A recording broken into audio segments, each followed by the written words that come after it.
Hi, welcome to Take It to the House. I'm your host, Michelle Bundy, along with co-host Greg Rashid. The Real Sports Authority, although some of you out there, I got to say, I am the Real Sports Authority, but I'm not Nostradamus. But last week I was Nostradamus, a dumbass. Look at you. How long did it take you to figure that one out? Oh, about 5 seconds. Anyway, as you saw in the game against the Broncos, they went to Seattle and took care of business. Yes, Three road trip wins in a row, which is pretty impressive. Well, it is, and I was, as I said, I predicted that they were going to lose, but in my heart, I kind of knew that the Broncos were going to win because Seattle has a sorry team, and those are the worst uniforms. Those are strong words. And those are the worst uniforms I've ever seen. I disagree. I was there. I was at the Seattle game, and it was beautiful. The stadium, the field, the way everything looked. And then the uniforms matched the field. It looked nice. I thought it was pretty aesthetically pleasing. Well, I have to admit something, too, that I also look at all these games on my 9-inch black and white. Okay, so that's the whole thing. How do you even know what the uniform looks like? I just guess. All right, I see. Other than Portis, the big story was, as you've all heard, Greasy is out with his knee strain with a T, is what they said in the press box when they announced it. It's kind of funny. Out for who knows how long, 1 to 4 weeks. And Beuerlein is now going to take his place. And there's a lot of people that past couple of years, except for when he was hurt, was saying Beuerlein probably should have been in there anyway to start with. So this should be interesting. It should be very interesting. Already some folks are starting the quarterback controversy. Oh, yes, of course. It gives us something to talk about, to write about, yeah. But the thing is, Beuerlein, 2 passes in the game, 2 touchdowns. Right. Well, those were the 2 passes that were called. But Shanahan says that he's not, his guy is Greasy, and he stands behind Greasy, and there's no question on whether, when Greasy is ready to go, that he'll play. Right. I mean, he should be back in there. But the fact is with Beuerlein, Steve Beuerlein has been in the league 16 years. He is a solid quarterback. Mm-hmm. He is a very good quarterback. And Beuerlein, it was funny. He had me cracking up. He's actually a funny guy talking about Portis's pajamas on the plane home. And if you were to see it, you would understand why he said that on media. Because Portis, after the game, puts on this, what really did look like pajamas. That was my first thought. I was standing right there when he was getting dressed. And he had like a little silver satin-looking pajamas. They were pinstriped and all. One was shiny, the next stripe was dull, the next stripe was shiny. And a little nightcap to go with it, and I thought it was kind of funny. But he gave him a hard time, and he said that's what he noticed is the how do you say that? The gap, the generation gap. Thank you. And I will say this to you, folks out there. I said they were going to be 6-10. If they go to the Super Bowl, I will wear the same outfit that Portis wore on this show. I will wear something like that, including the fur hat. Okay, that's it. I've got to light a fire under these guys' little butts. If that doesn't get them going, I don't know what will. But I will wear an outfit like that if they go to the Super Bowl. Yeah, they will. So we best be going shopping. Because those will get hot in here. Right. Well, why don't we go down to the locker room now and listen to some of the guys and what their thoughts are with Beuerlein coming in. And, just how they feel about that change. Actually, that is an age. I don't think Greasy more mobile. Beuerlein just an old, wise guy. He know everything that's happening, though. I think I talk to Beuerlein all the time. He wise, know everything that's happening on the field. Go get the ball out of his hands. Into somebody else's hands who's capable of making a play. I don't think he want to sit back there and run around with the ball. So, as you just heard Portis say, Beuerlein is an old wise guy, and Greasy's more of the mobile, just go to it quarterback. So, hopefully the old wise guy can get us through in this time. But Portis is a funny guy as well as Beuerlein. Yeah. He was joking around with some of the media. They were talking about playing in the cold, and he said that he was going to get he had a special heat suit made for him. And is it silver? Yeah, no. He was saying he had a special heat suit, and some of the reporters were playing along. Really, where did you get that? Where's that made? And it was funny because he was just stringing them along, and they were buying into it. He has a little sense of humor. It's a dry sense of humor, but it's a funny one. I like that. I like this kid. I think he's something that you're going to have to watch because, barring any injuries like happened to Terrell or some of those guys, I think this kid is going to be around for a while, and he is going to be a big star. Let's move on now to Beuerlein and to Seattle. I don't really think not to Seattle, excuse me, to Indianapolis coming into town, because I think Seattle, we pretty much covered everything. There wasn't That's a lot. That first half was miserable. And 0-0. Right, I know there are a lot of you out there concerned about that, but this is a different team coming in here now, the Indianapolis Colts. Right, and who are actually doing pretty well. They're coming off the last couple of games. They're on a roll, so sometimes when you see that, you're a little concerned. Like I said, seeing the locker room, what's been going on, and just the attitude of the guys around, It's too lackadaisical. That's a good word. That's a good word. It really is. And for someone who is not the Bronco fan here, even I don't want to see that. You don't want to see that in there. You want to see some hostility. You want to see someone slamming their head against a locker or something, or angry. Yeah, some sort really of emotion at all. But maybe what's going to help is Shanahan on Friday, this past Friday, had the practice at night. Right. And decided, you know what, since everyone's saying that we're having a hard time at night, since they've lost 3 night games, and maybe there's something to it. So he went ahead and moved Friday's practice not only from Dove Valley to Invesco Field, but put it at night. And so he's putting rare. him in the position, you don't see that very often, he's putting him in the position of, hey, this is where we're going to be on Sunday, so, get used to these lights, get used to the dark, and I don't want to hear any more excuses. So I think he's doing it just so he doesn't have to hear it from the media. That's right, that's the thing. The other thing, too, is the funny thing that the Colts also are having a hard time. They're 0-2 at night. Yep, they are. I don't know if they're going to be practicing. I don't know, maybe that let's or see not. what Shanahan's doing. But why don't we take it down to the locker room, and let's listen to Izell Reese, who actually thinks it's a good thing. He was one of the few players that I didn't hear grumbling about it, that it's a smart move. Let's go down to Izell. Well, that's cool. I mean, and I think it's a good thing. Maybe to help us get acclimated to playing at night or something, whatever the case may be. Because of course, we need a little bit of change, seeing that we haven't played well at night. So I think maybe our body will be more in tune to play at night and be ready for the game. And I think it's a good decision. It's become kind of a mental thing with you guys, you think? I don't know what it is. I mean, I just think it was just one of those games. I don't think it had anything to do with us playing at night or it being on primetime TV or anything like that. It's just that we didn't come out to play, and it showed. Well, Izell thinks it's a good idea. I don't know that I got that same impression from some of the other guys. Let's go down to Bertrand Berry and Keith Burns and see what they feel about practicing at night.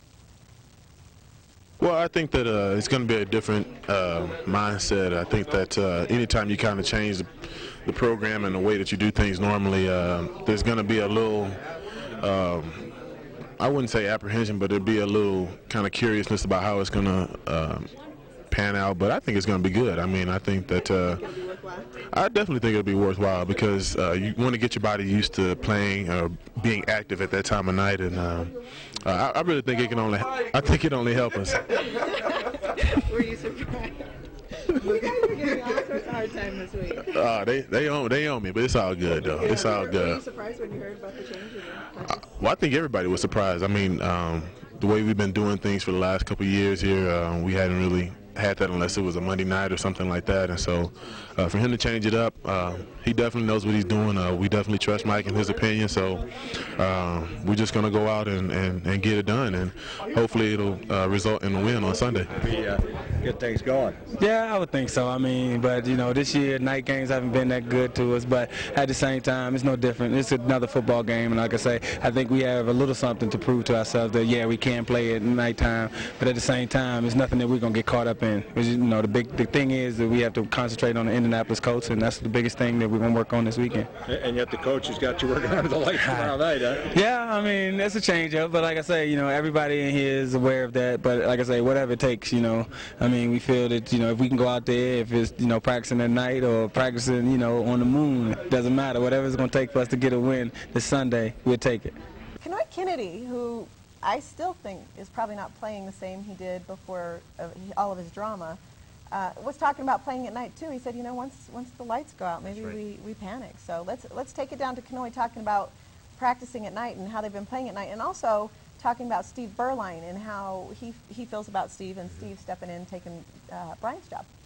Yeah, we was talking about that. I think we kind of undefeated in the daytime. When we turn those lights on, we start to panic or whatever. But I guess hopefully coach strategy for moving Friday practice to nighttime kind of helps us out. Get us prepared for playing at nighttime. Steve has that experience. He's been there, done that. I don't think there's anything that he hasn't seen on the moon. You know, I think he was back when. No, I'm not gonna say. No, but you know. You know, one thing that we have here, and a lot of folks in my community have been asking me about Jarius. We did an interview with Jarius a couple of weeks ago. Is that we got the Notre Dame connection now. We got Jarius and Steve Beuerlein. Are both from Notre Dame, and Notre Dame's been doing pretty well. Oh, yes, they are. They're having a good season, a great season, actually. Better season than the Broncos. But I asked Jarius about how it feels being now the #1 backup. He was the third-string quarterback. Now he's #1, and how he's preparing for this game. Right, and if he's doing anything different. Let's take it down to Jarius. Talking to the now second-string quarterback for the Broncos, Jarius Jackson.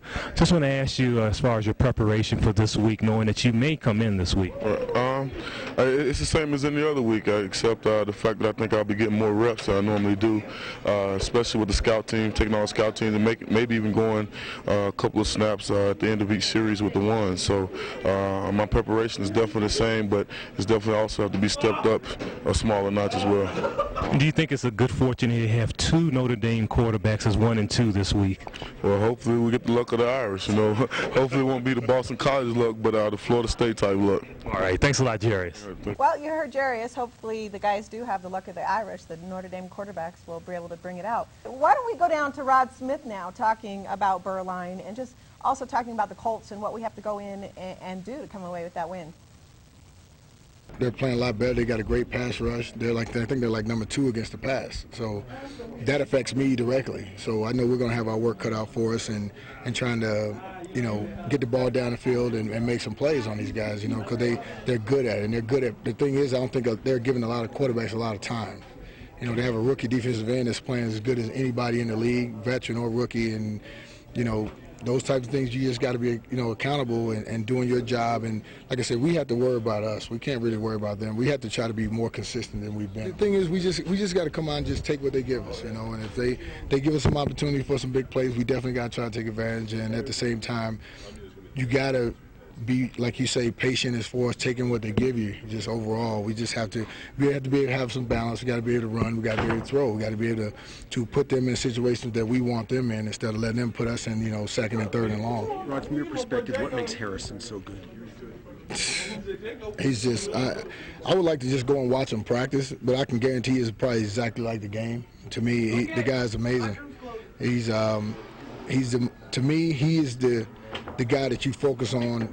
If you're a receiver coming into this league, that's the guy you want to try to be like. I mean, I think earlier in my career it was Jerry Rice, and now nothing against Jerry because I love Jerry, but it's 88 for Indianapolis. He's the focal point. He'll have 100 catches this year again, be 4th straight year. I don't think it's ever been done. I mean, he's on pace to break a lot of records, and if he can play long enough, he can actually probably reach some of Jerry's records, which is going to be amazing. You know, one thing that one person that Rod was talking about is the superb, great wide receiver for the I almost say Baltimore Colts. That's right. See, that's my home. You know, that's my know. town. I followed the Colts back then too. So. But the thing is, the Indianapolis Colts, the great Marvin Harrison, who all of a sudden the rest of the media, folks who don't really know anything, who allegedly say they know something about football, are realizing this guy has over 600 receptions. And he's just in his 6th year in the league. Right. And it looks like if he continues this pattern, he's going to break all the records. Jerry Rice's records, everything. Right, and you just heard Rod say that. So, and it's funny how the media sometimes, they wait until they hear things like that, and then all of a sudden they've known it all along and they jump on the bandwagon. So number 88 has been around for quite a while, and he is a superb player.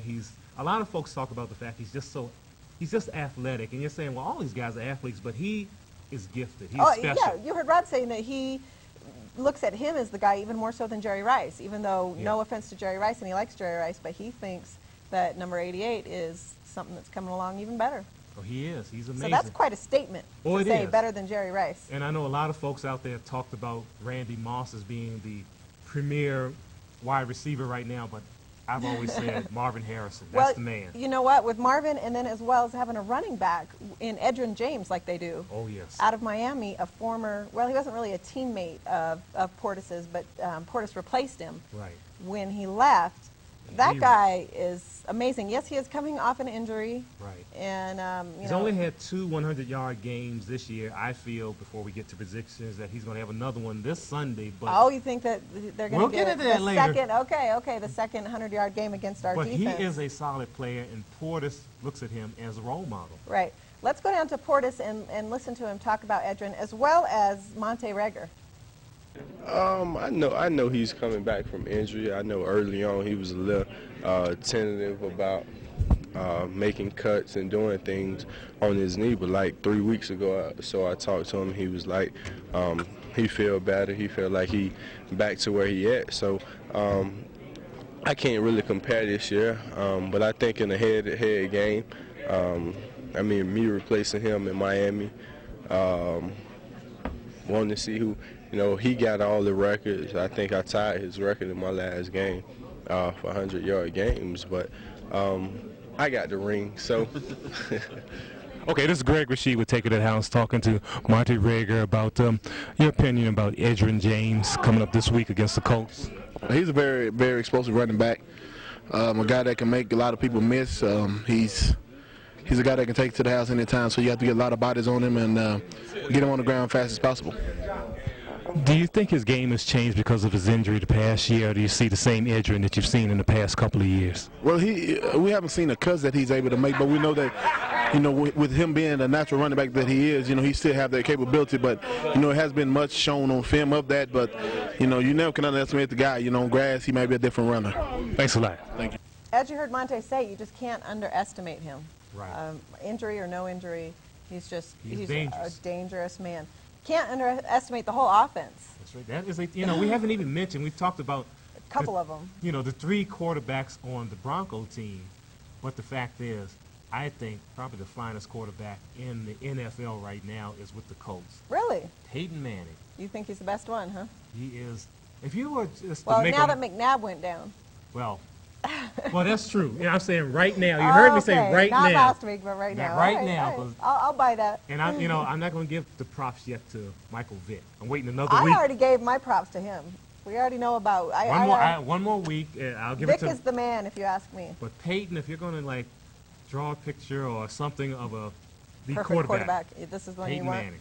Well, then the Broncos are in some serious trouble. We've got all these weapons. The defense is got its hands full. Why don't we go down to defense, speaking of, and talk to Lionel Dalton. I was talking to Lionel Dalton, just asking him about the offense of the Colts. Well, those Colts, they're a great team. They have a great quarterback, great running back, great receiver. They had a capability of being one of the better offense in the NFL. They've won the last, I think, 2 out of 3 games, and those guys are on a high note right now. We just need to come out, try to capitalize, or wrong word, try to overturn. Well, what's the word I'm looking for? Capitalize. Yeah, capitalize on their mistakes and try to pull it out. That was a funny interview. Yes, it was. With Lionel. It took us about, 20 takes? Well, it took a while. That little segment you saw, you don't realize it did take a while to get that going. We won't explain why. Everybody was just in a chipper mood. That one moment for half a second, they were just joking around, giving us a hard time, really, pretty much. And it was a lot of fun. I think they just liked us being around at that moment. I'm sure that's what it was. But also, I wanted to, before we move on to some of the other sports in towns, with the Nuggets and the Rockies and the Avs, I wanted to talk about, I forgot, in Seattle, Sam Brandon. That's right. Our buddy Sam Brandon. He, once again, got a start when somebody was out and paused and came up with a pretty big fumble. He sure did. And so he is doing, he's stepping up beyond what probably anyone has expected him to so far since this season. Right. So once again, I was his good luck charm. All right. Anyway, as far as good luck charms, hopefully he'll use some of that luck this week. Hopefully, for the sake of you Bronco fans, that good luck charm will continue this Sunday. Okay, let's see. What's your predictions? Let's get into predictions. This is a good time. Well, I'm going to be Nostradamus, not Nostradamus. All right, this right. week, We already heard you say that. Come on. Okay, but I see this game, and I'm doing this because of sentiment, because of the coaching, because they also have my favorite head coach in the NFL, Tony Dungy. Mm-hmm. I just feel that they're on a hot streak now, and they're going to win this game 23-17. 23-17. Continuing the woes of the Broncos on primetime football at night. It's going to be 9-9. But it's going to be 23-17. I think the Broncos will fall then to 7-4. Really? Okay. I'm going to say it's going to be 27-23 Broncos, but we'll see. Like I said, I'm nervous again, but hopefully they can step up and pull it out. I also see 2 touchdown receptions by Marvin Harrison. Oh, by Marvin Harrison? I thought you were going to say by Patrick Haight, since he had yes, that great one. And as a matter of fact, before we move on, why don't we go down to Patrick Haight and listen to him talking about, getting that touchdown and maybe stepping in when Shannon's not there and kind of maybe what Shannon's done. Let's go down to Patrick. Yeah, I mean, it's obviously big shoes to fill. We're just going to go out and do the same things we've been doing, and, just depends on whatever our game plan dictates. Has you give any thought at all to the fact, two home losses in a row, and that's very unusual for this team? It is. You don't want to lose any time at home, and we got to go out and execute and do the things we're supposed to do, and hopefully bring home a win. And especially at home, you got to do it at home. And one thing, they've got a pretty good pass defense. Yeah, their defense is great. Coach Tunji came in and has done a great job with the defense. He had an offense there already, and he's a defensive-minded coach, and he came in to fix the defense, and they're a good team now. You fans out there, go out and support these high school teams. Not only football, but girls basketball, girls sports, boys sports. Support them. Yeah, they do need the support, that's for sure. Because the suburbs get it. They get the support. And speaking of speaking of support, we also need support for the Nuggets, who are struggling. They are beyond struggling now. It's and I still love the Nuggets, but they're trying their best, but they're having a difficult time. They just got torn apart by my team. Yes, the Utah Jazz. The Jazz were in town this week, and I grew up in Salt Lake City, grew up watching Stockton to Malone, and I thoroughly still to this day enjoy watching them. The execution that they have is amazing. You're sitting right down there, even beyond the pick and roll. The pick and roll gets all the hoopla from the media from those guys, but I'm just saying as a team, the Jazz are incredible for their execution. They don't have to look, they don't have to, they know right where everybody is at any given point in time. They are just on the ball. It's amazing. We're sitting down there courtside watching that. The gentleman that I was sitting next to, and we started really just paying attention and watching how they were able to just bam, bam, bam, bam, passing it, not even looking. Everyone was in spot, and that's just something we don't see here in Denver a lot. Because they are a team. They're playing as a team, and the Nuggets are not playing as a team. They're individuals trying to struggle to find their own identity. They are struggling. They're trying their best. One thing about the Jazz I have to say before we roll some clips about them, they got this kid, a Russian kid, Kurlenko. Watch him. I talked about him on radio last year, and I'll say it again. This guy is special. He is playing his heart out. He is, and he's playing great. One of the other reporters that was sitting down there with me has him on his fantasy team. Oh, goodness. And so reporters really aren't supposed to be rooting, but he was secretly rooting and writing down things when Kurlenko was working his magic, which he does. So if we had a fantasy, if we started one now, you would have all the Jazz players on the No, team. not all of them. As a matter of fact, it's strange to watch the team because a lot of them are not the same. That's right. We have, I think, Stockton, Malone, Ostertag, and I know I'm forgetting somebody, but I'm trying to remember from the playoffs. That's basically it. Who else is there? I know I'm missing a lot of the somebody. Guys are gone. But right now, that's all I can think of. Yeah, that's it. Brian Russell left, and went to the Wizards to play with Michael Jordan. Okay, that is straight out traitor. Anyway. I gotta say, because if you guys recall, Jordan's last championship years were against the Jazz. Right. And the very last championship that Jordan got threw the ball, made the basket by pushing off of Brian Russell. That's true. And now here it is, a couple years later, and Brian is playing with Michael, and Carl and John are still working hard. But speaking of working hard, Calbert Cheney, a former Nugget, I'm sure you guys all remember him from last year, is now with the Jazz along with a couple others. And we talked to him, and he was excited about being in Utah. Oh, yeah. Unfortunately, a lot of players aren't because Utah gets a bad rap as a state. And no comment here. No comment right now. Yeah, no comment. Just hush. No. Because I'll edit it right out. He's excited to be in Utah, and the one reason is because he thoroughly believes they have a chance of being a great team, of maybe taking it to the finals and just get some wins.